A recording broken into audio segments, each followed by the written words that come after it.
आईनं सांगितलेलं मी diet plan follow करते, कारण की तिला पण त्याबद्दल जास्त माहिती आहे. आणि जोपर्यंत आपल्या आई वडील पाठीमागे आहेत तोपर्यंत कुठलीच मुलगी हरू नाही शकत.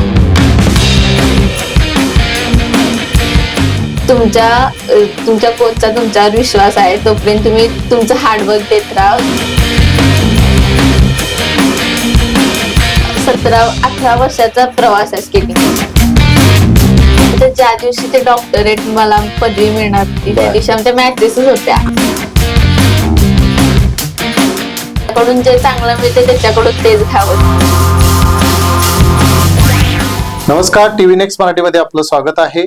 क्रीडा क्षेत्रात राष्ट्रीय स्तरावर अलौकिक यश संपादन केलेली अवघ्या वयाच्या 15व्या वर्षी वर्ल्ड रेकॉर्ड करणारी स्केटिंग या खेळाडूमधून प्राजक्ता निवास सूर्यवंशी ही कोल्हापूरची सुवर्णकन्या आहे. आज शिवाजी पेठ कोल्हापूरच्या मध्यवस्तीमध्ये ती राहते.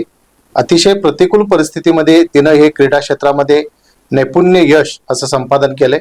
टीव्ही नेक्स्ट मराठीच्या व्यासपीठावर प्राजक्ता, तुझं स्वागत आहे. थँक्यू.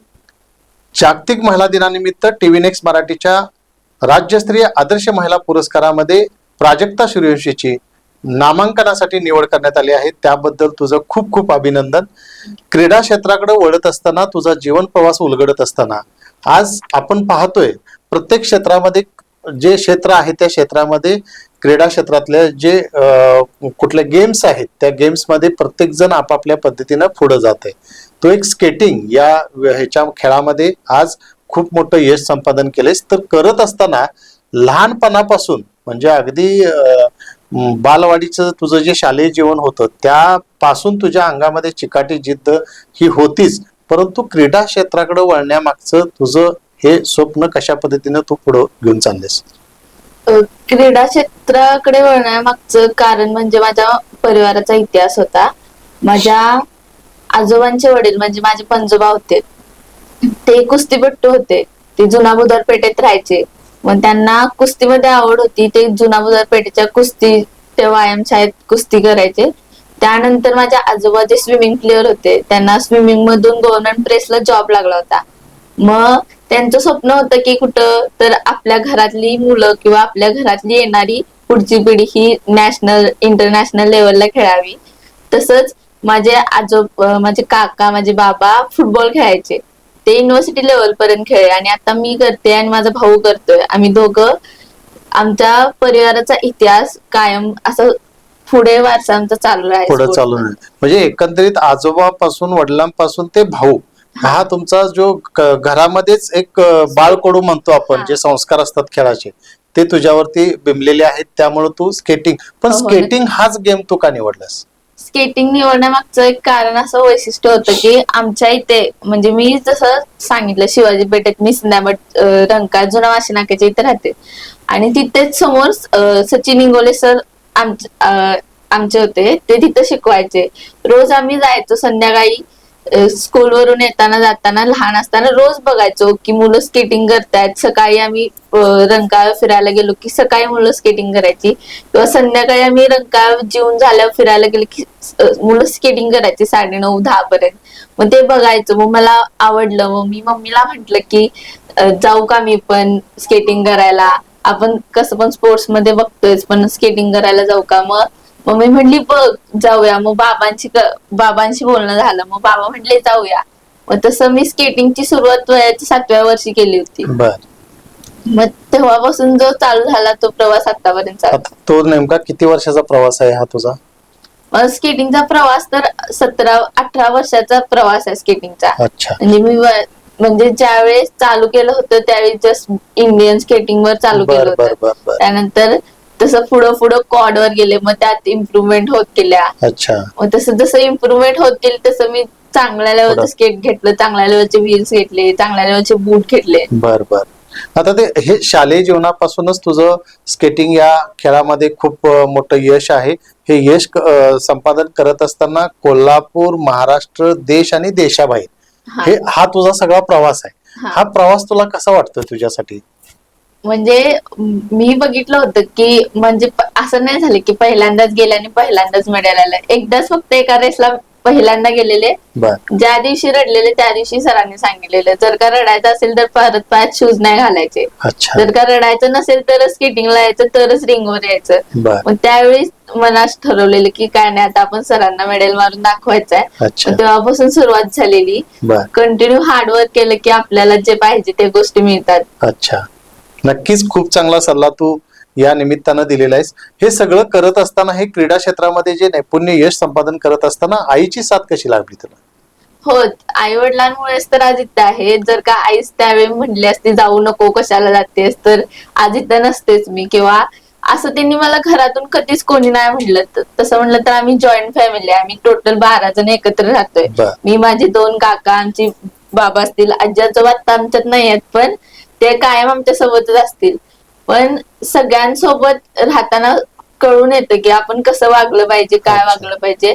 आता आपण बघतोय की आता जॉईंट फॅमिली अशी पद्धत नाही राहिली, पण बरोबर. अजून पण आता आम्ही घर नवीन बांधले, अजून पण आमच्या घरी आम्ही सगळी जॉईंट मध्ये राहतो, सगळी अच्छा. एकत्र राहतो. त्यामुळे जर का माझं चुकलं तर बाबा सांगायचे, बाबांचं बरोबर. चुकलं तर काका सांगायचे, चाचा सांगायचा. किंवा घरातून काय तर आता माझ्यासोबत मम्मी असेल तर घरी सगळं बघायला चाची असायची, मोठी बरोबर. मम्मी असायची आमची. अच्छा अच्छा त्यामुळे एकमेकाला सावरत आजपर्यंत आम्ही इथं आलो. अच्छा, नक्कीच हे सगळं करत असताना अवघ्या वयाच्या, सध्या तुझं वय आता 17, 18, 19च्या रेंज मध्ये आहे. हे सगळं करत असताना तुझा 15 वर्षाचा अनुभव आणि 15व्या वर्षी तू वर्ल्ड रेकॉर्ड ह्या सगळ्या स्केटिंग मध्ये केलं. हे सगळं करत असताना डॉक्टर म्हणून आज तुझ्याकडे एक पदवी आहे, डॉक्टर प्राजक्ता निवास सूर्यवंशी म्हणून तुझी एक नेमप्लेट आज सगळीकडे पाहायला मिळते. डॉक्टरेट मिळाल्यानंतर तो जो आनंद असतो आयुष्यातला, एक अविस्मरणीय क्षण, काय सांगशील याबद्दल? तसं म्हणलं तर ज्या दिवशी ते डॉक्टरेट मला पदवी मिळणार होती बर. त्या दिवशी आमच्या मॅचेसच होत्या. बर. म्हणजे आता नगरला होत्या, बर श्रीरामपूरला. आम्ही मॅचेस मध्येच होतो. त्यावेळी मी तो क्षण नाही अनुभवला, माझ्याऐवजी माझ्या आईने ते घेतलं होतं. अच्छा पण खूप खरोखर आनंद झाला होता की आतापर्यंत आपण जी गोष्ट केली अच्छा. त्यातून ही गोष्ट होईल असं माहिती नव्हतं, पण ती बर. झाली.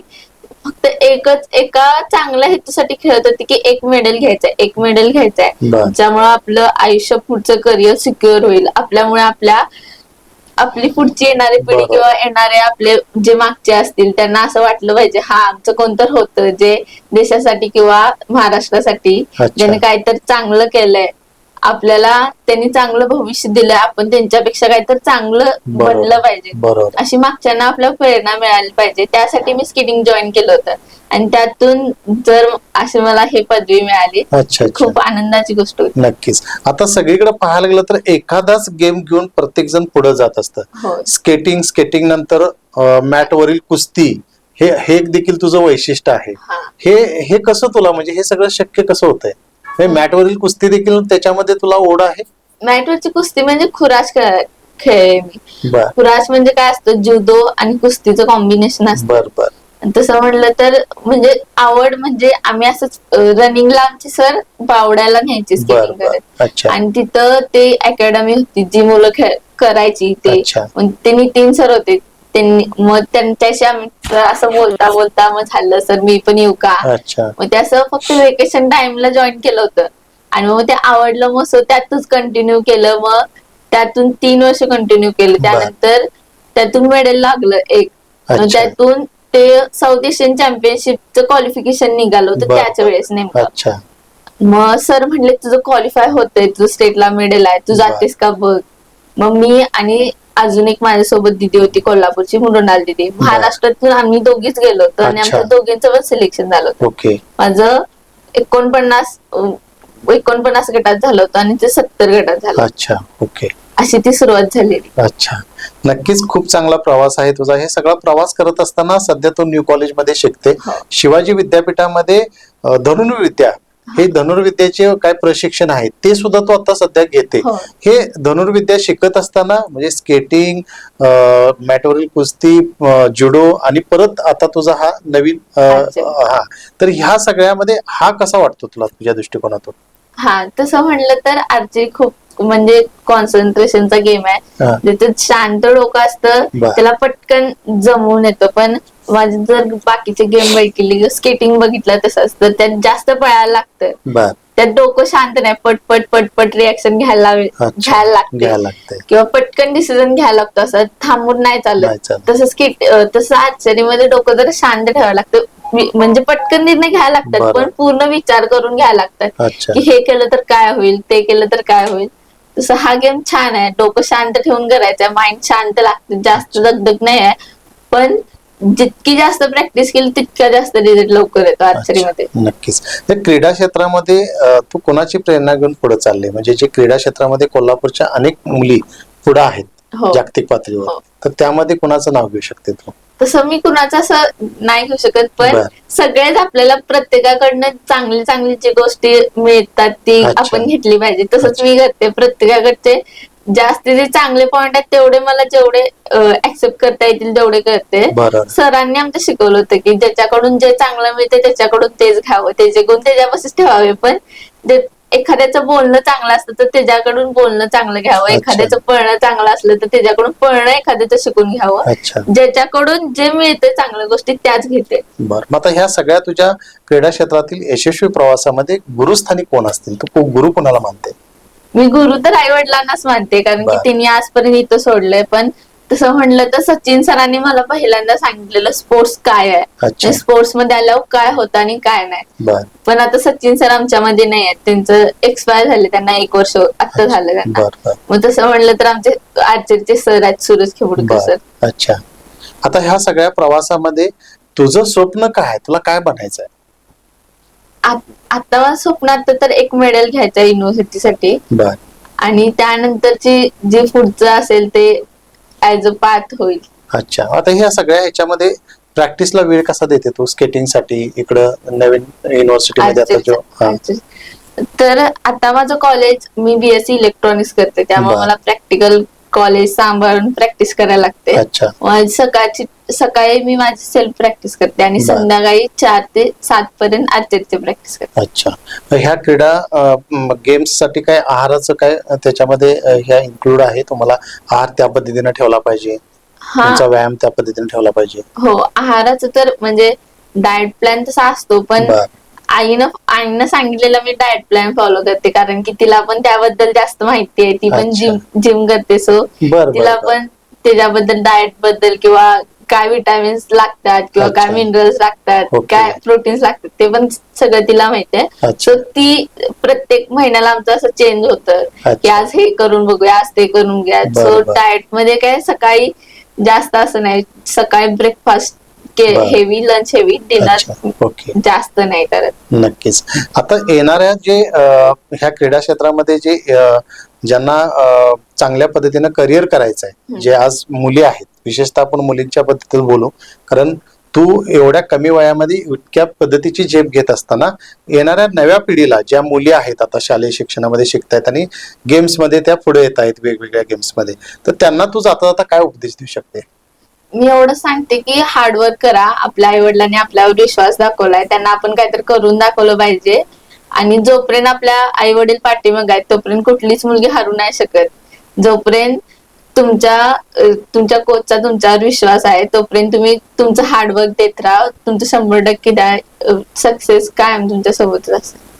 नक्कीच कोल्हापूरकरांनो, तुम्ही आता पाहिलं स्केटिंग क्षेत्रामध्ये खूप चांगल्या पद्धतीचं यशस्वी चीप घेणारी आपली डॉक्टर प्राजक्ता निवास सूर्यवंशी हिच्याशी आपण वार्तालाप केला आहोत. तिचा क्रीडा क्षेत्रातील जीवन प्रवास आपण या निमित्तानं टीव्ही नेक्स्ट मराठीच्या माध्यमातून उलगडलेला आहे. जागतिक महिला दिनानिमित्त तिचं कौतुक सोहळा 12 मार्च रोजी होतोय. आपल्या संपूर्ण कोल्हापूरकरांच्याकडून तिला खूप खूप शुभेच्छा देऊया आणि तिच्या भावी वाटचालीचं तिचं जे स्वप्न आहे ते पूर्ण होईल हीच आई अंबाबाई चरणी प्रार्थना. धन्यवाद.